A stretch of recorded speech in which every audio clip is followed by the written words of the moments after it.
to come. Let's summer night. Rain. I'm gonna dance till you my name. And I'm free. You should do this here. Talk all day. Welcome back, ladies and gentlemen, to the LPL Week 9. We are in the business end of the regular season. Playoff spots are starting to get secured. Teams are starting to drop out of the race. And we are here in Shanghai for our first game of the day. Unfortunately, that is not us on screen. It would be really nice if we had that big screen for us, though, wouldn't it? I would love it. Yeah, it would be great. It would really, really be fun. But as you can see, Victory 5 setting up on stage there for the first game of the day. They, of course, will go up against Top Esports in an almost do-or-die situation for the side of Victory 5. They need to start coming up with wins if they want to keep their playoff hopes alive. And Top, they've had some ups, they've had some downs. They need to get consistency on the board in order for them to be really considered a top team within the LPL. Hello, ladies and gentlemen. I'm Usheen BP Malloy. I'm joined today by the illustrious Baronetto. I screwed it. Every time.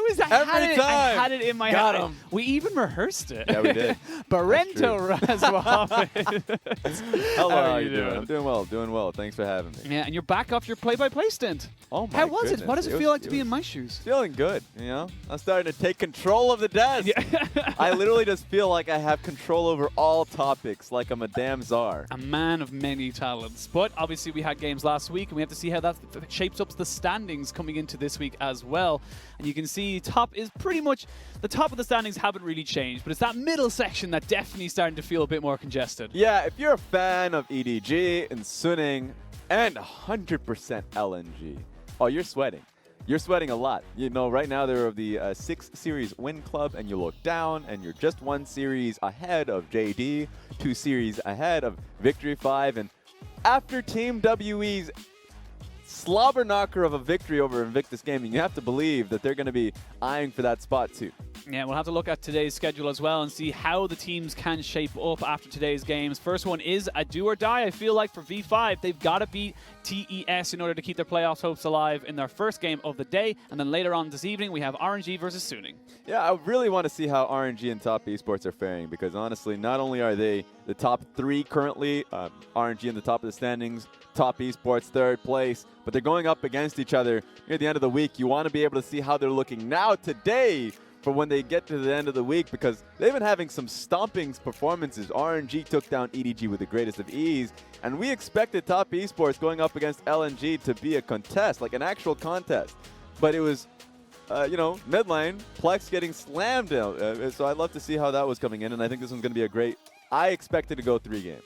Yeah, personally. I hope it goes 3 games in my side. I love that, you know, like similar to the FBX IG series. Yes. You just want a good series, you know. These are 2 top teams coming against each other, and you know, I'm very excited for that. But obviously, on the topic of RNG, we have got our MVP of Week 8. It was Xiaohu. He was just a god in the mid lane. Yeah, and I usually expect him to come into playoffs at that form. But during the week, he is just coming in. In fact, at the beginning of the split, it was him and Karsa just dictating a lot of the, you know, the flow of the game. Team fights were strong. And just take a look at the KDA he's had of, you know, Rumble. 10-0 and 13. He was able to do his job, early game, have constant shove, and team fights, his ultimate has been on point. So at this very moment, Xiaohu's a god. Xiaohu is in Mr. Business mode as we have a look at the best of the Rift, the #1 team from Week 8. BLG's ADD in the top side, FBX's TN in the jungle, Xiaohu, of course, getting into the mid lane, LWX on FBX for the AD carry, and then Ming on RNG. So realistically, the top 2 teams, they got a lot of the spots. I love the fact that, you know, Match of the Week has 2 of those teams. Both of them, like Xiaohu, Ming versus LWX and TN, they've all been fantastic. And I want to focus towards the first blood percentage, first blood participation rate, 100% there for TN. TN has been 100% of the early game, and honestly, if you just watch for the first 5 minutes of FPX's games, he's dictated the flow of that one, so congratulations on that one. And it's just nice to see ADD there. In fact, for 9.14, he's going to be thriving. He's actually just going to be incredible because he's the Poppy player, he's the Kled player. He's definitely going to be doing a lot going into this one. He's been spamming a lot of Poppy and solo queue, unsurprisingly. Ooh, I'm excited. I'm excited to see what can come out of it because we've seen some crazy picks in the LEC, and LPL was the region of crazy picks, and I feel a little disappointed, you know? I feel like we need to come back to that and get the Annie tops. Oh, my God. We're not going to look, at this point, G2 can play anything they want. They could look at a poster, see a Tristana, and, you know, like, yeah, no more Corki Azir, just go straight for the pick because of the competition that's present. But, you know, here, I'm just saying, top 4 seems to be changing every damn week, and especially after match of the week this time around. You know, maybe RNG trumps and takes over the spot at top esports. Yeah, we'll have to see now. Top, obviously, of course, need to win today's match in order to secure it anyway. Yes. And you've had a look at Knight, and Knight is being, you know, kind of the cornerstone of this roster. Yeah, when he went up against Plex, that one, I expected it. You know, expectations going in, that one should be a great match. You know, it should be, you know, toe-to-toe.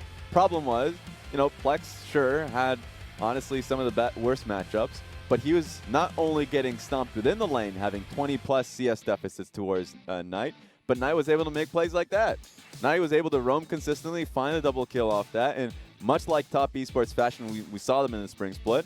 They stacked control wards around mid lane. They were able to find constant picks because of him. They're a team that thrives when Knight is on the forefront, so I love what he's able to do. And for Victory 5, it's like you said, for top, it's getting Knight going, making sure he has the freedom to be able to dictate the pace of the game. But for Victory 5, they got to stop that. They got to find a way of putting a stop to this mid lane menace. And the way they do it, we talk about mid lane magic, right? You never really know who's going to be in the mid lane. And so now it's going to be Knight going up against Mole and Windy. You don't know, and I put up handicap match because if you guys have watched wrestling, if you watch it in WWE, it's essentially a 1 versus 2, and you never really come in with the expectation that Knight's going to be coming out ahead in this one. But obviously, at the end of the day, Mole and Windy, one of them are going to be sending up to the top lane, and I love the way it ended up getting played out. Essentially, you're seeing Suning, we'll see them at the end of the day, of course, essentially running multiple, running their mid laners as top laners. And they're able to come in with a Corki or Kennen, as we've been seeing consistently. And the stats still heavily favor Knight. And I don't think Knight's going to be perturbed whatsoever about, let's say, Windy throwing a Yasuo into the mid lane. Or you see Mole coming in with a LeBlanc or sorts, or the Kiana as an instance. This really is for Windy and Mole, for them trying to find the best matchups possible in the pick and ban and then rotating as a result. But for Knight, he's fine no matter what. Doesn't matter if he has a bad matchup. He'll just essentially do just as well because he has the rest of his team sending in heavy control wards and it's, being able to support him through the game. Yeah, and, they wouldn't be a top 2 team if they didn't have that kind of a setup. They are incredibly strong. Like you said, the stats don't lie. They are consistent enough to be able to kind of keep themselves in the top 2. But for Victory 5, they got to find a breakaway through the playoffs right now because they have so many games that are so important to them. If they drop even one, like the rest, they're pretty much out. Yeah, and I don't know what to expect when this team comes through. And for instance, we're throwing in, of course, the 5 teams that are in that whole jumbled mess. For EDG and LNG, they're at 6 series wins. They're at 7th and 8th seed, respectively. And it's JD and Victory 5 that are just behind them. You're right about the expectation. If we're just talking about the series that Victory 5 has to be able to go through to be able to lodge themselves into playoffs, it's difficult because EDG's strength of schedule going forward is fairly easy. For LNG, I think they have a pretty decent spot, and if you're expecting a team to overtake them, it's actually Team WE that have some incredibly easy games going forward, and on top of that, just took down Invictus Gaming. So with the next 3 weeks coming up, you really have to be able to clue into which team is going to be overtaking LNG, or if LNG can keep their spot. And that's the thing as well for Victory 5. Like, victory here doesn't mean they're 100% out, but your destiny's no longer in your hands. Yes. You need results to go in your favor in other games. And that becomes very frustrating as well when you can't take control. If you're in control all the time, fantastic. You can keep pushing, and as long as you keep winning, you're in. But this is, I feel like, a good test for them, and they really need to kind of come up trumps. Yeah, and it reminds me of last split because the same game happens, right? It was at the very last week, the last day really, where it was decided that, at that time, that Sino Dragons was going to be making the playoffs, that BLG was not going to be making the playoffs. And it really is just day-to-day, taking a look at the schedule and knowing the competition and really crossing fingers that the team above you is just going to be losing games in those upsets. And you're right, Victory 5, they cannot hope for that. I think the top 8 teams currently present, the only are really strong.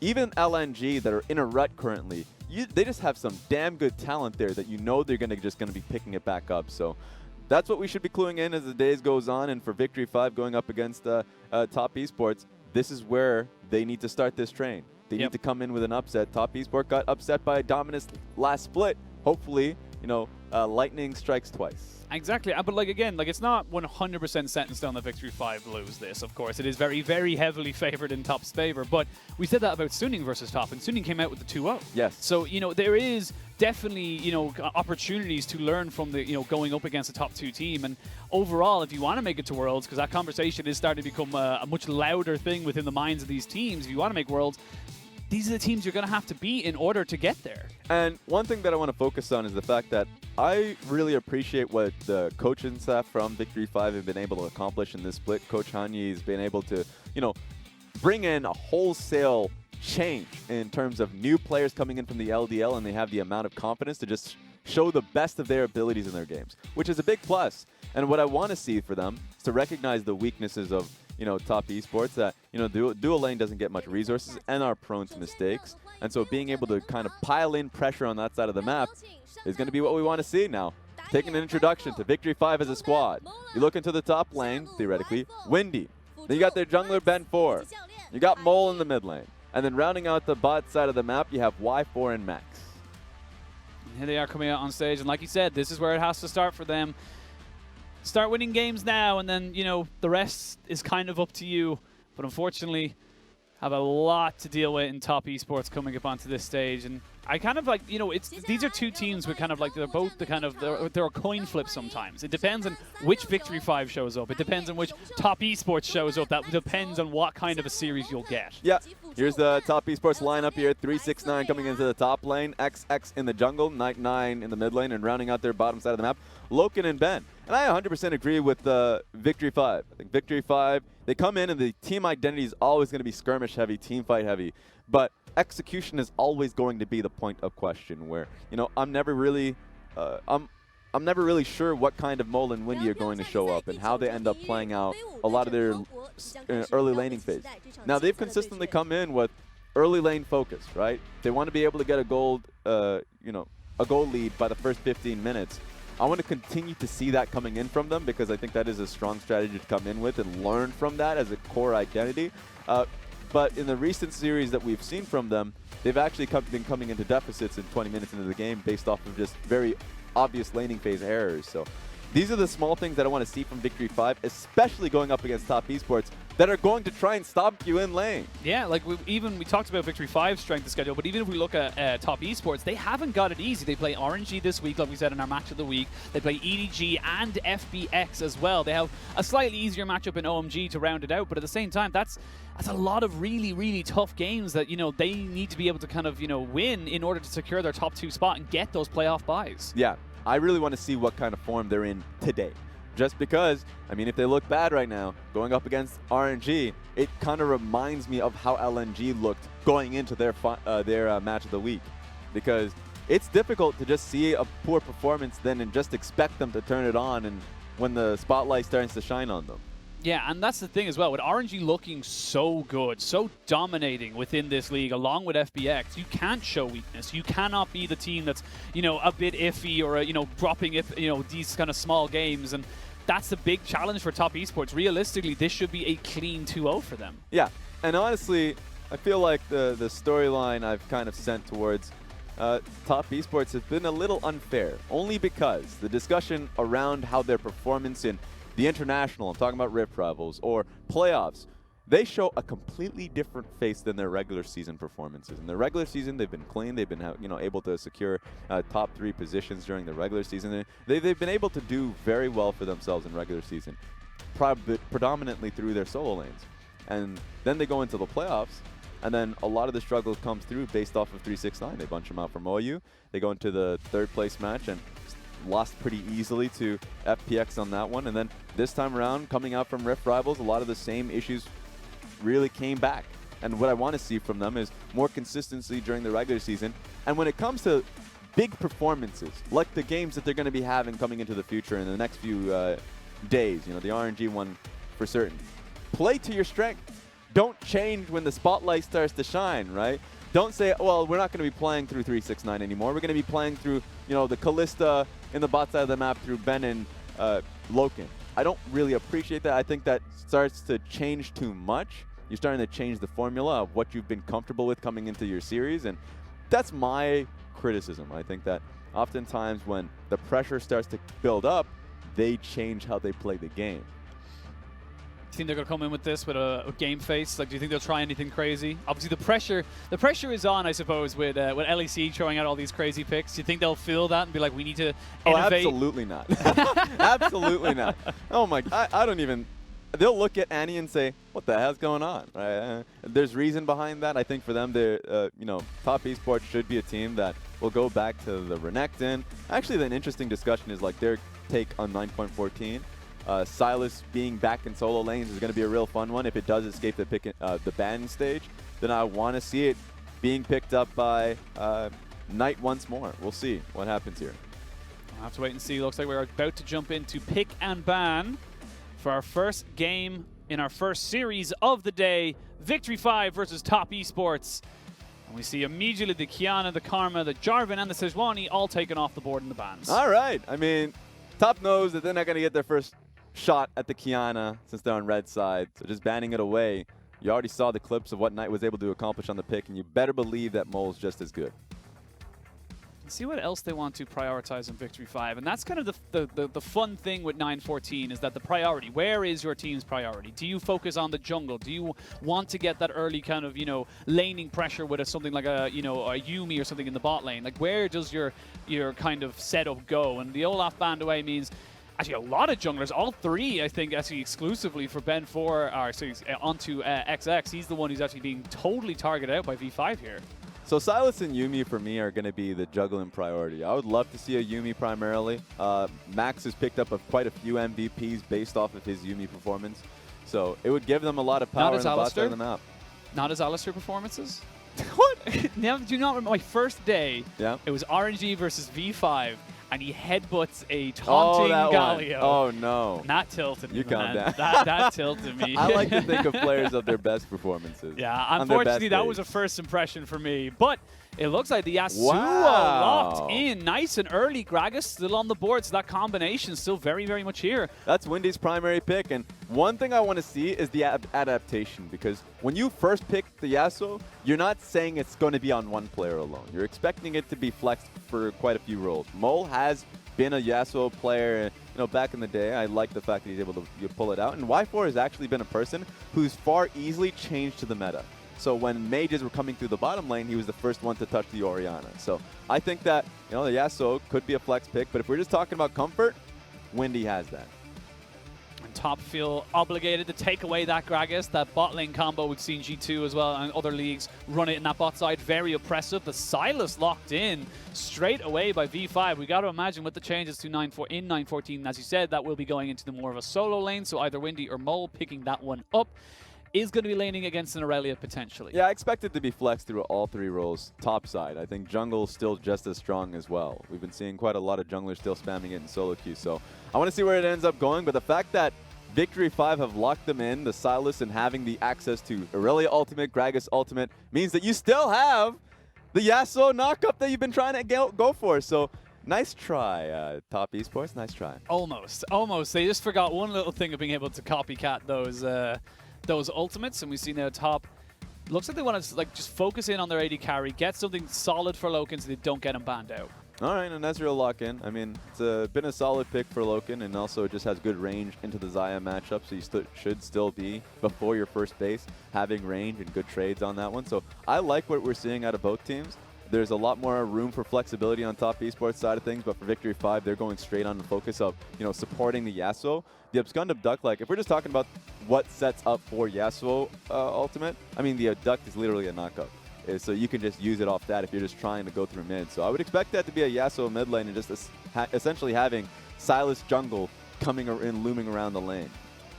We'll have to see if that's what Victory 5 want to prioritize, as we see the supports now being banned out. Rakan taken away. Don't want that Xayah-Rakan combo. Don't want the Volibear in there either. It's played 4 times in the LPL, has a 0% win rate, and a lot of people think it's troll. It's about that scrim knowledge, apparently, that we have absolutely nothing on. Apparently. Volibear in LPL comes in, lose games, but you still have to have that respect. I hate Q for Volibear. Q on Volibear, the knockback, is literally just awful if you're an Ezreal player, because you feel like you've blinked past it, but then the game just says no, actually. And the animation started. Yep. You can't stop it. We've overrode it. You're actually behind me now. Yeah, and the last ban as well, Yuumi. So 4 bans, none of which were Tahm Kench, and looks like that's what top want to go for. A super safe bot lane, get out of the laning phase, and go towards that kind of like roaming as you talked about earlier in the day. And Tahm Kench is a really interesting pick at 9.14 because if we're just talking about what the changes actually did to Tahm Kench, a lot of people have kind of looked at the pick bottom lane and said actually he's a better laning phase. You know, he has a better laning phase now, just because you know the healing that you have initially, 75% that you're able to have off the sustain, even though they did reduce the shield that you have based off of Tahm Kench E.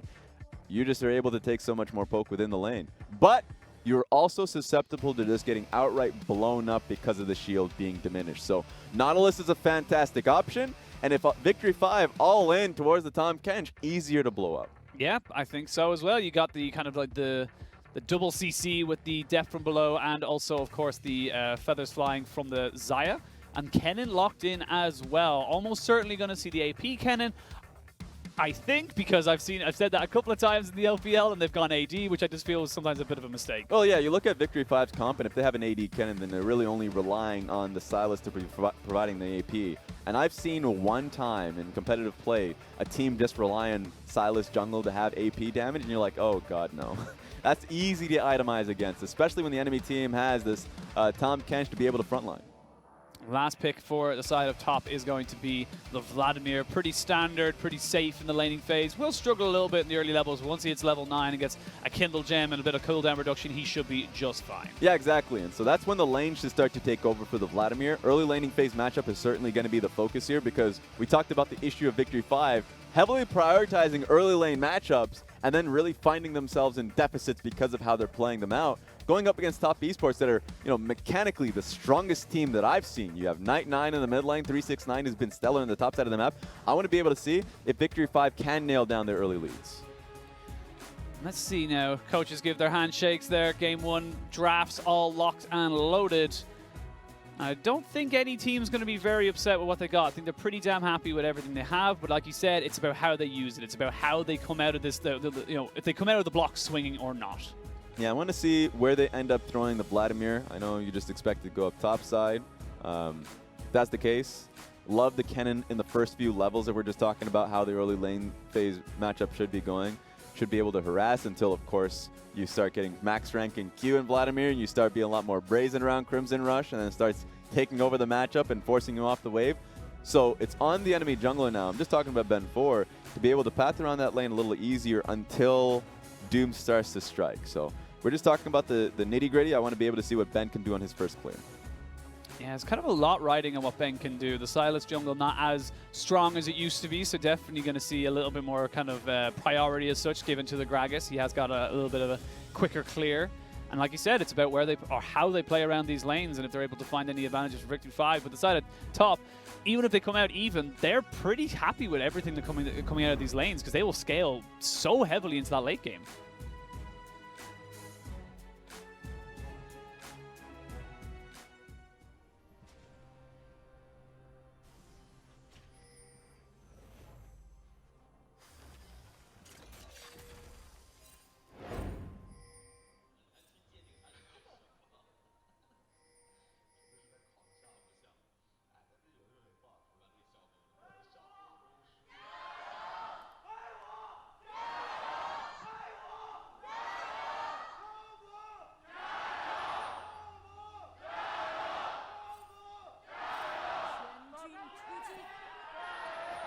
Every time. Every time.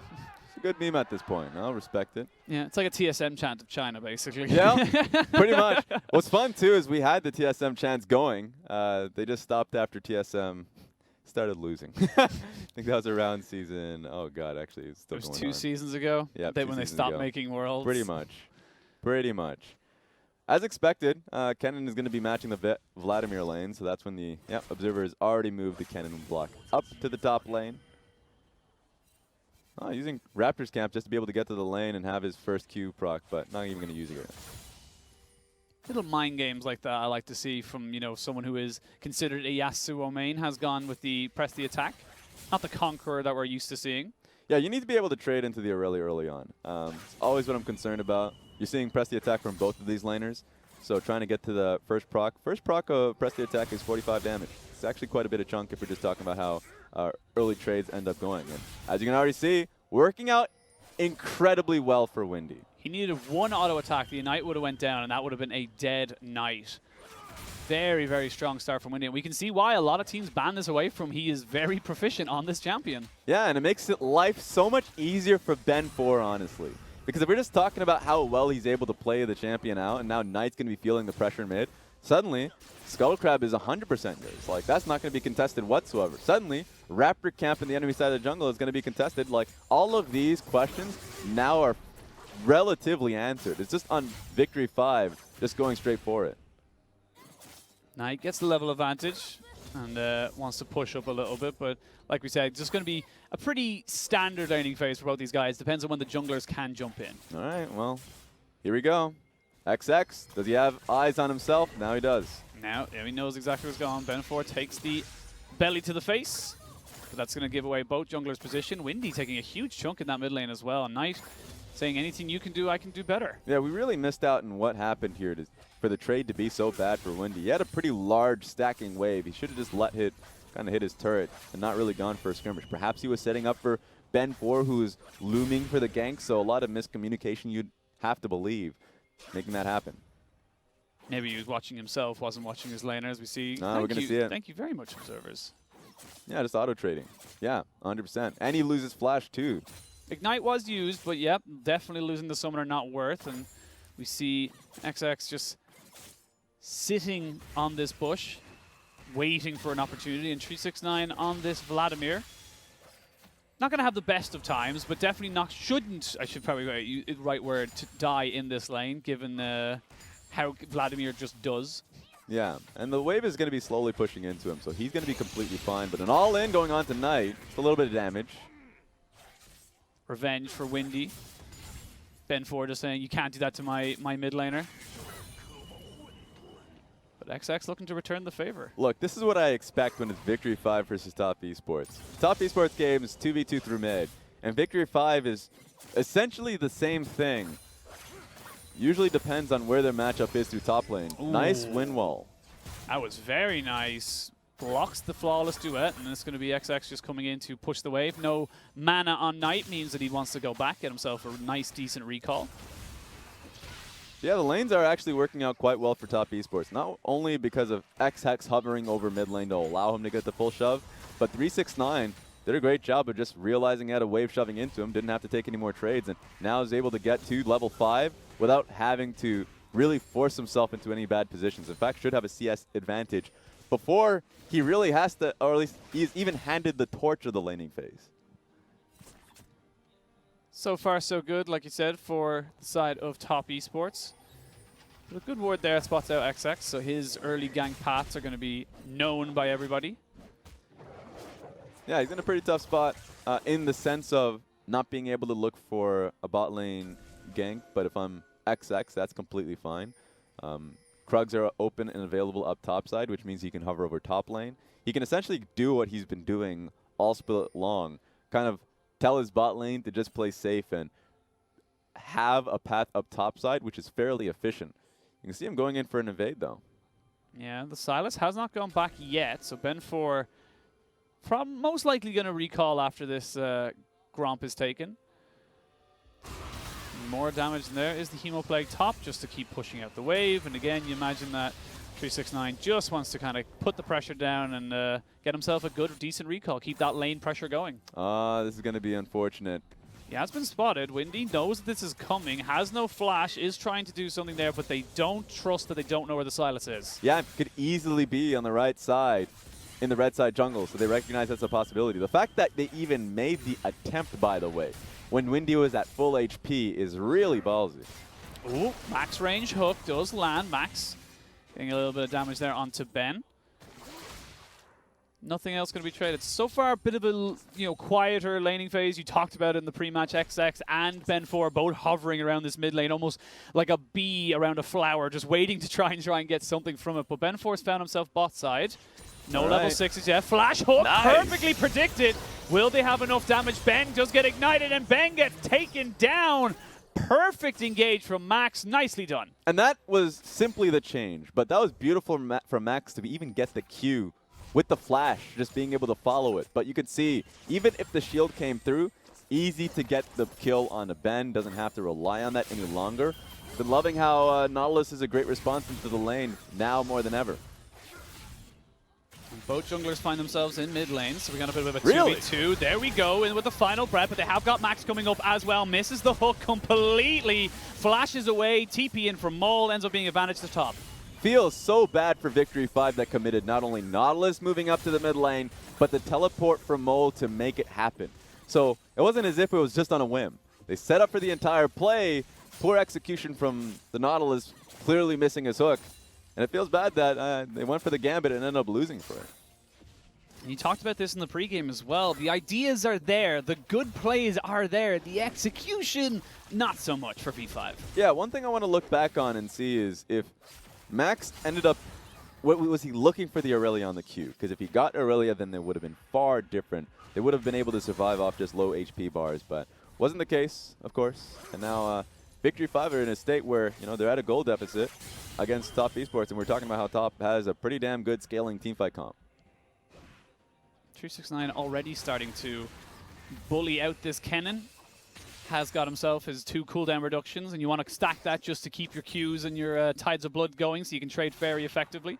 All right, let's see what we get out of this one. They're going for LokeN. They're going for LokeN. He has got Flash. They do jump in on top of the Tahm Kench, but minions were there, so they're not able to capitalize any further. Yeah, they protected the President on that one. They would have been able to get a considerable amount of damage on Tahm Kench. Seeing it all in here. At least just letting him go. Plague was committed. 369 just going to take that trade, back away, but he's got himself a 20 CS lead. Huge. I mean, these are the things that we're talking about. That at the very least, oh no, he can actually dive this. Slicing Maelstrom is available, but Tides of Blood and the pool, not quite sure why you're still there, Mole. He realized that he was in such a large deficit, realized he didn't have teleport because of the mid lane play, and if he lost that wave, he just would have essentially was like, all right, this is FF. Overcommitted in a situation, anyone that will look at that and say, yeah, Crimson Rush would be able to get that kill. An easy one for 369. You say that, you know, he looks at the wave he loses and he goes, that's FF. So rather than just lose the wave, I'll give away my life, and I'll be at a 30 CS deficit and a kill. That's when you start playing your cards a little bit too loosely. You're like, hey, you know what, Vladimir? I have a jungler here. You just can't see him. He's nearby. Just trust me, please. Yeah, I don't have a 2 and a 5 in my hand. Well, it looks like Victory 5 going to try and contest top, who take the Mountain Dragon. There's the stolen Tahm Kench ult coming in. Max is the first one to get engaged on. They use the explosive cast to try and jump in. His Windy is on the back line. They jump straight onto the Irelia, but Knight's just too big. Knight's just deleting health bar. Knight is dancing perfectly around this fight. Ben picks himself up the second kill, and it's going to be top all the way. They don't even have to commit too much to it, and they pick up the fight. And one by one, Victory 5 go down. Makes it even worse when the target is going to be the Triumph healing Knight. Feeling more confident with every kill, he's able to just continue to go on them. So this feels bad. You could already see the desperation in V5. And we talked about it as well. It's which V5 shows up, and that's going to be Knight. He has got the Ignite. Stop it. Good night, sweet prince. He's 4-0-1. Yeah, the expectation was early game. I feel like that was too high of a bar. Yeah. I think if you were expecting V5 to really kind of come into this without a 5,000 goal deficit to them, but let's just see how this one, because it just feels like it's just a little too late from V5. Yeah, I mean, the all-in comes through from Max. He already used his Aftershock on this one, so he starts to get blown up. And then Knight just essentially finds the target on Ben 4. Incredibly squishy on that one, and he's able to turn around. And this is the biggest point. If he's going for a 1v2, if you don't end up getting him bursted down, Triumph Field hits him. Next kills comes through. He feels more confident to join the fight with another Triumph Field. He actually ends the fight half 50% HP. Yeah, looking healthier than when he started, but I got to give props as well to XX. That explosive cast was so beautiful to catch Ben 4 and Windy to push them completely away from the fight. Look at his items. Ooh. Stare at it. It's a ravenous Hydra. I'll hail Hydra, honestly. At pre-12 minutes. And honestly, he can keep going. It's a good win wall, but Windy, if that flawless duet lands, he's dead. That's just how it is. With the red buff and everything, Knight's just too strong. Right? And he's 2 levels ahead of him. So you... Basically, at this point, this tower is going down, 12 minutes into the game. Windy can't touch Solo. him. He can't That is look at him. solo plate gold. He as can't well. be in his presence right now. All right, he's walked away. He's averted his eyes. I can start taking the minions. Knight right now is literally acting as Gandalf to V5's playoff hopes. You shall not pass. You will not make the playoffs because we're going to make sure you do not. And this is disgusting. At this stage, yeah, Top Esports can actually just throw, after you're taking mid lane turret, throw Irelia up out top lane, send the Ezreal and Tahm Kench through mid, and you can actually now have the semi-global of the Tahm Kench to start joining and making things even worse for whoever has to even deal with Knight on the side lane. So this should be fairly easy. The test at this point is to just make it so Top can cleanly finish the game. For Top, it's no perfect game, but damn near close to it. As Rift Herald does go down, no protection on the top side. That's going to be all those beautiful plates going over to the top. It's just more gold in the pockets. Yeah, and I want to see Victory 5 start to get a little bit more creative around the Kennen. Try and send Kennen up.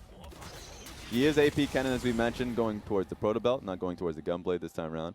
And just trying to join in, play around vision control through mid lane, and try and get an all-in on towards either Irelia or a far squishier XX when they're going for a 2v2 through mid. So these are the possibilities you have to kind of challenge them with, especially since they have a lot of playmaking options in their champion pool. The Nautilus queue that we've been seeing them look for throughout the game.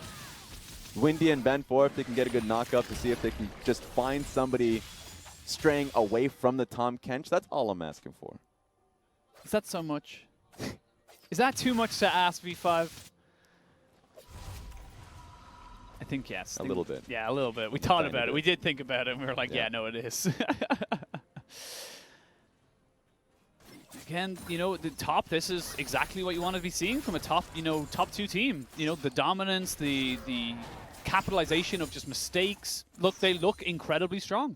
Yeah, I mean, Top Esports, they have the best mechanical mid laner right now in the league.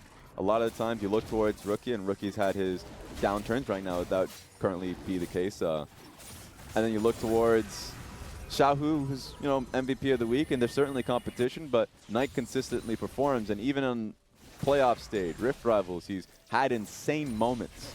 And so when all else fails for Top Esports, when XX and 369 aren't performing, then when they throw in Moyu and things aren't going well topside, they ultimately default to support Knight, much like Cloud9 when they had Jensen through mid, and they'll succeed. And so I want to be able to see this. I don't want them to rely too heavily on Knight. I want them to obviously play better around him, but this is a damn good start. Yeah, your 369 ends up getting super far ahead without really anything going down at all. And now he might be getting collapsed on as I sing his praises. You've got 3 people up here, but that Vladimir is really, really strong. Flashes and Plura belts away, and honestly, should be perfectly fine. And another Mountain Drake goes over the top. They really want this on V5. Playmaking.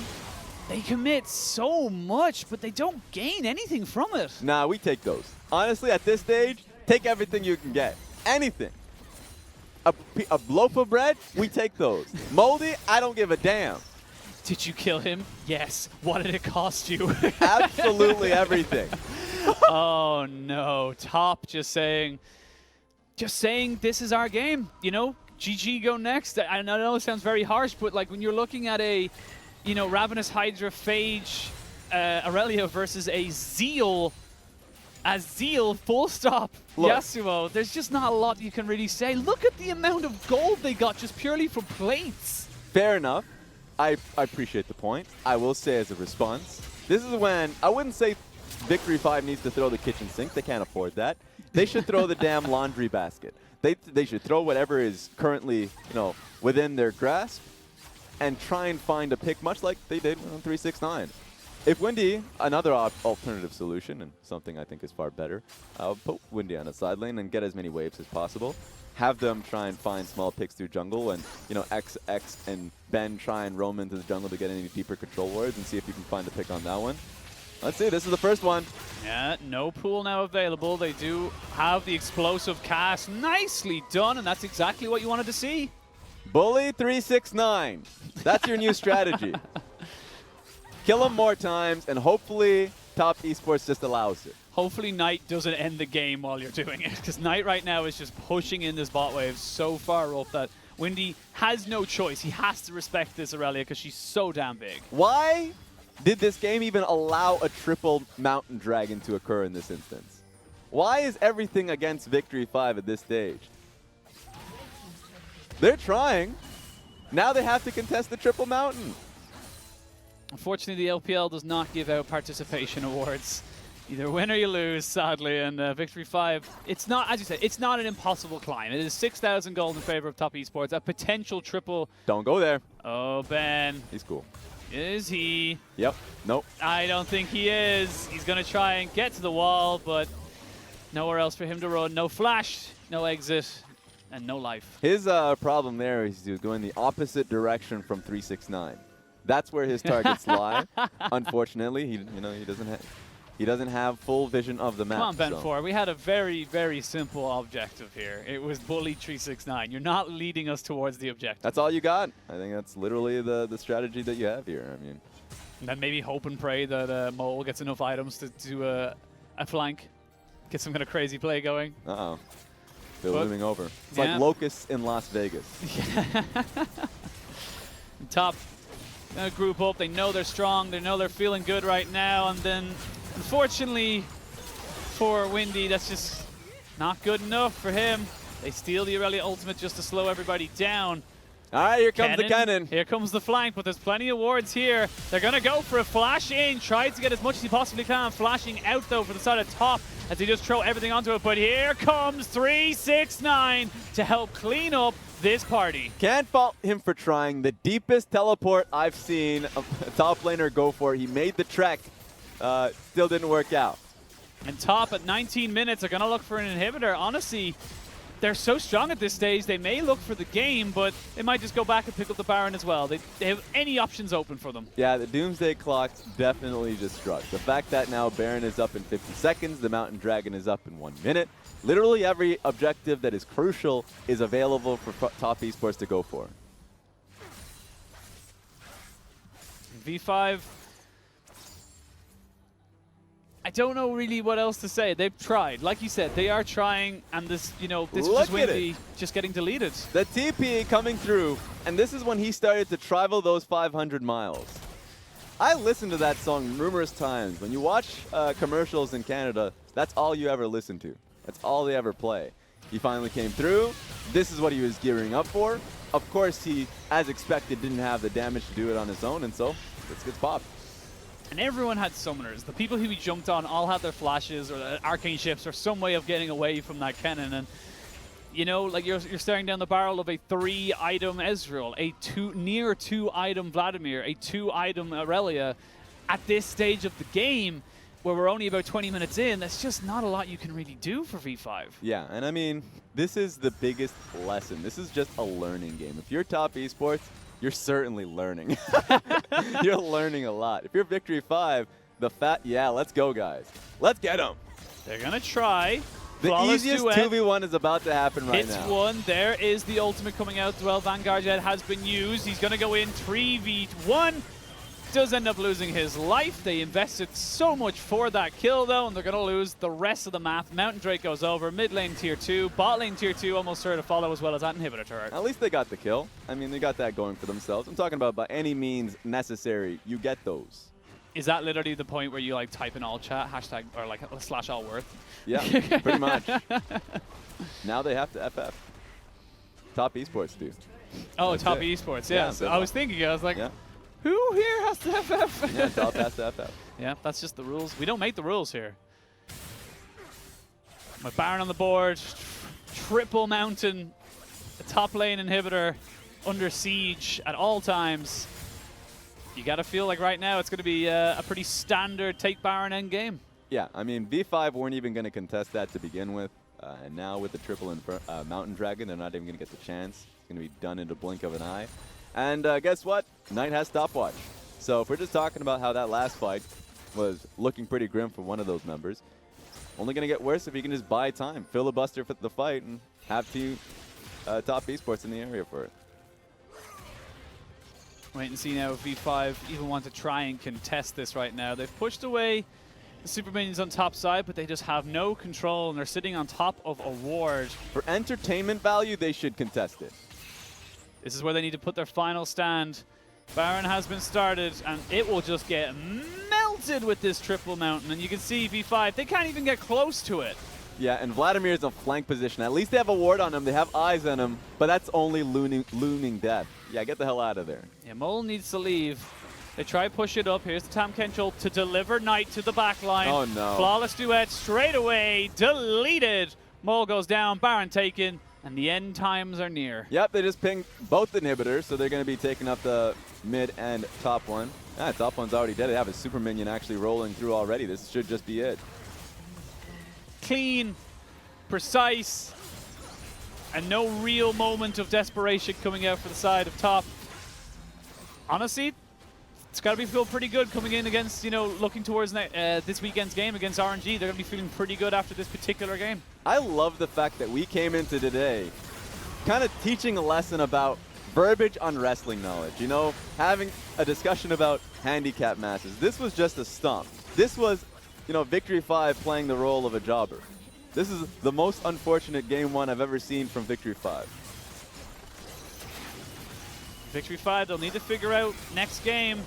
Mole goes into stasis, but a 3-man Ezreal ultimate's going to mean that everything goes in favor of TES as they just force everyone back onto the fountain. Wait a second. Pick up the kills. They take down the Vladimir, but Nexus turrets are falling, Raz. Get in there. As they try and go for something. Victory 5 desperately looking for anything. Get your 6 kills. I don't care who it is. They're Victory 5. They may only have 5 kills as the Nexus is now under siege from super minions, from Baroned up minions. They shall not get the 6th kill. Game 1 goes to Top Esports. That was the most jaw-dropping experience I've ever had in League of Legends, just watching a competitive game. Because that challenges the definition of a competitive game. Yeah, I honestly, like, and you know, the fact that you're looking at the number 9 or number 10 seed in the league versus the number 2, and the gap, the skill gap, if you want to call it that, is just insane. And this was Victory 5 trying to have, you know, strong early game presence through mid lane. And multiple times we're getting batted away. Clearly the MVP is going to be given tonight. But, you know, a major help came through from XX. He was there to be able to help through mid so he would get full shove off. Was there for top side of the map as well. He was actually always there to bend 4 away of the solo lanes. Windy did less damage than Max. Oh, damn. That's not a good time if you're supposed to be the carry, like you said, focusing through that mid lane and you do less damage than your support, who is a Nautilus, let I remind people. We need new stats. Damage to just minions. Just damage in the game in general, and I think Windy would be fine. I don't think he would be, because we take damage, you know, we take CSD. I don't think a CSD was good either. I think Windy just had a bad time. And you know, Top Esports, business as usual, looked fantastic. It was incredibly clean. And the great thing that I love to see from these top teams is that, you know, no pun intended, is it didn't stall out. It was they had the advantage, they got the advantage, they ended the game. Yes.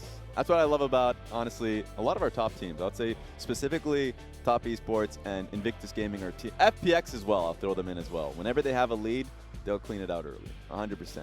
Top Esports are the fastest game time team in the LPL for a reason. If they have a lead, they're going to be able to complete it. That's what happened when they went up against LNG. Those were fast games. This time around, once again, if you have a strong asset through the Irelia and mid lane, perfect. Don't waste time. In fact, they didn't even take the mid lane turret before they sent her on side lane and say, just challenge me.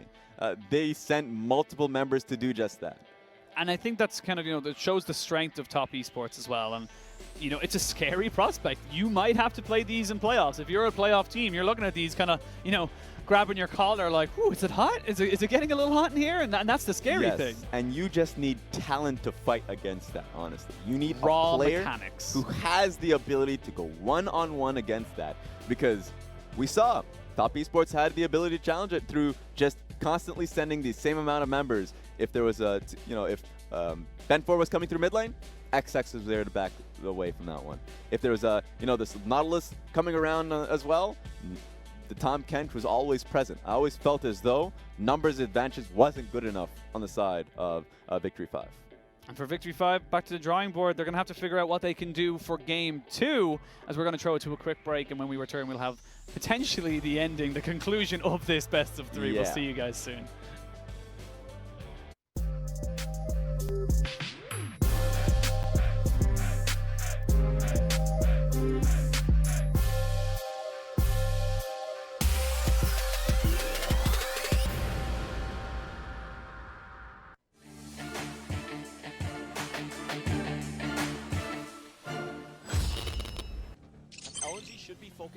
their damage onto Uzi, so...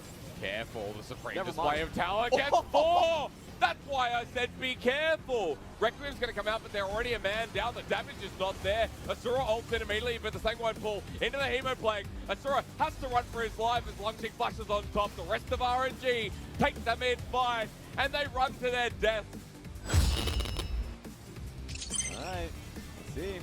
Fight's coming through. Chain of Corruption, a lot of damage, but there is the Kiana ultimate, and he blows off Varus. He was done his job. The Rumble ultimate comes down, but there are so many low health bars right now. They're going to be able to get down the ultimate as well. Death round there onto Pose as he just try and go for it. There's your interaction. It does not do anything to the rest of the team, but Mystic is still alive. Mystic could potentially turn this around if he's able to get the time onto this backline. Good flame spitter into the Zhonya's. Mystic trying his best. He can potentially look for something here. He's just trying to try and keep hiding it out. He's dodging everything. Will he be able to get one? He gets one, but not another. That was so damn close. Mystic valiantly goes down, but it ends up being the ace in favor of BLG. With EDG, the simpler execution method, as you mentioned there before. That's what we need to see. EDG and now unified. Doomy is spotted, but they send the ulti while Doomy keeps them busy in the unified composition. Junior comes in with the flank. They pull him back. They turn back around. FDX have the health bars to play around with. Junior gets ignited around. Gibgoon over the wall. Onto Iboy. Cully comes out. Steps from below. Scout is jumping left and right. Center onto Doomy. He presses W while LWX over the wall. The Lucian wins. How does Lucian win late game? FBX have done it. This game is bonkers as Ivo runs back in. Sit down, milady. FPX matched relatively soon, and they only lost 2 turret plating for it. Oh, and Mako's caught out under Tara. Culling is available from LWX. They turn. The arrow lands on the top of Chris. Death from below. Doesn't land himself. Good flash here from Chris. He sends out the skewer. He gets the flash. Mako flashes into him, but Chris doesn't matter. Does not matter. That was sick. LNG may have fought back in this game, but the disengage necessary. How did they get home, though? How indeed. Ming cutting them off. LNG caught through the river. They're going to try it back. Clement asked me again. Carter with the flag and drag. The ulti, the turnaround. Cannon Barrage doesn't hit anyone. RNG are the ones getting low. LNG have to interact. Show who dead. Pop Blossom down with the Cataclysm.